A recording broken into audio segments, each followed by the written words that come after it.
Hello, my name is Renee Ferguson. I'm a student at UMKC, and today my speech is about snorkeling. In her romantic novel, Cross My Heart, Julie Wright wrote, "Love is a lot like snorkeling. You go along and you look at pretty fish and cool plants, and then a wave comes along and rolls you over the coral. And then the sharks come. Well, I agree with her that love is a lot like snorkeling because I love to snorkel. It's inexpensive and easy to learn. You don't need a lot of equipment. And today I'll let you know what you can do to learn snorkeling, just some tips and what you might need, a short history of snorkeling and diving in general, and some good places to do it. The earliest ocean explorers known are around 3000 BC.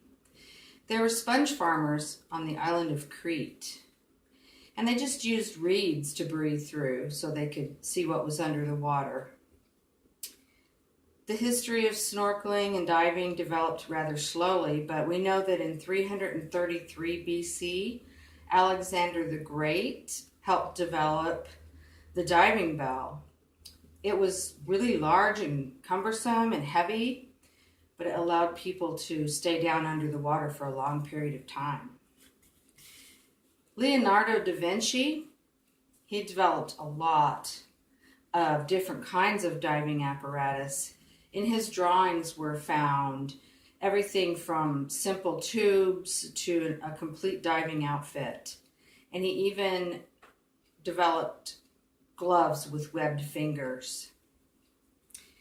In modern times, the equipment has become more durable to withstand the ocean waters, the material that they use for the masks and the fins. Snorkeling is easy to learn. All you really need, basically, first of all, is a flotation device. It kind of looks like this. Goes around your waist. You can get different kinds, but this kind is a really easy kind to use.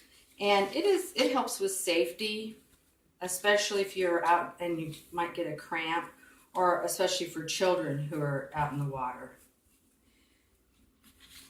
The next thing that you definitely want to have is the face mask.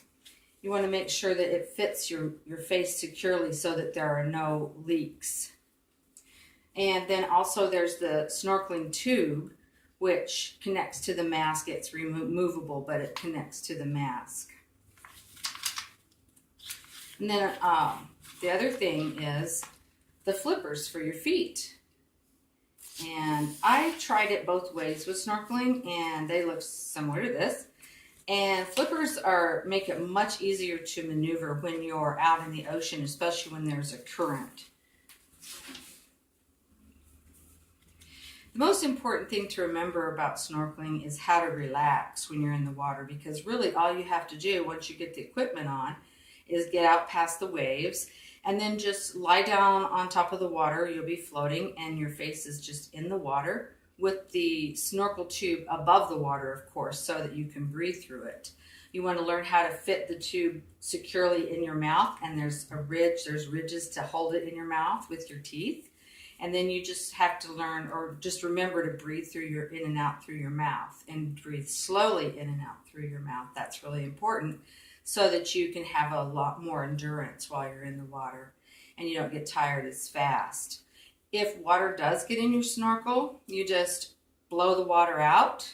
Of course, you can always just lift your head up out of the water and take the snorkel out of your mouth and clear, and then blow it out that way. That's how I usually did it, because I didn't want to get any water in my lungs or in my mouth. And the salt water has a very salty taste.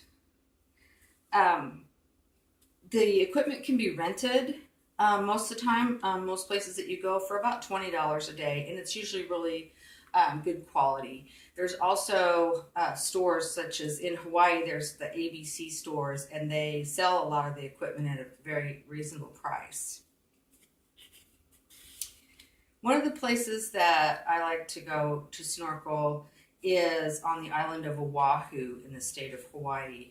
Oahu is an island where the state capital is, which is Honolulu. And this place is called Hanauma Bay. Hanauma Bay is a state park. And the most important thing to know about going there is to go very early in the morning, because there's only a limited number of people who are allowed in each day. And once that quota is reached, then the front gates are closed and you can no longer drive in. They have a visitor center when you first go in, and it's really great because they show you videos about safety, where you should and shouldn't go, what it looks like once you're out there, and then also what kinds of wildlife to look for, the different kinds of fish and coral. The other place that I like to go, that I've been to, is on the island of Maui, which is also in the state of Hawaii. It's called Ka'anapali Bay. And the word bay just means that it's an area where the ocean comes in and it's more shallow. Just, it's like a circular area that comes in, and you're able to swim without very much danger. There's a lot of lifeguard. Most of the time there's a lifeguard who they watch. They even have helicopters that go over and watch for sharks to make sure that there aren't any. And if they see some, they definitely let people know. I never did see any sharks when I was there. Two different times that I went, I never saw any sharks, so I was glad about that. And the island of Maui, the water is really calm, at least on Ka'anapali Bay. The water was calm, which helps because the waves aren't really big, like for surfing. So the waves are smaller, and it's easier to get out past the waves, which is where you have to do, is try to swim past the waves so that you're in the calm water. And in all of Hawaii, the water is very clear, calm, and clear and warm. Not all of it's calm, but it's usually clear and very warm. In conclusion, I hope I've sparked an interest in snorkeling. There's anywhere there's an ocean, obviously, or beds of water, you can go snorkeling. Fiji, the islands in Tahiti, Australia, the Great Barrier Reef are beautiful places to go snorkeling. And then if you can't go as far, you can always go to some of the beaches in the United States. Whether you go to California, Texas, North Carolina, Florida, the Atlantic, the Pacific, or the Gulf of Mexico. No matter where you go, I hope you were able to try it and enjoy snorkeling. It's very relaxing and beautiful. Thank you very much.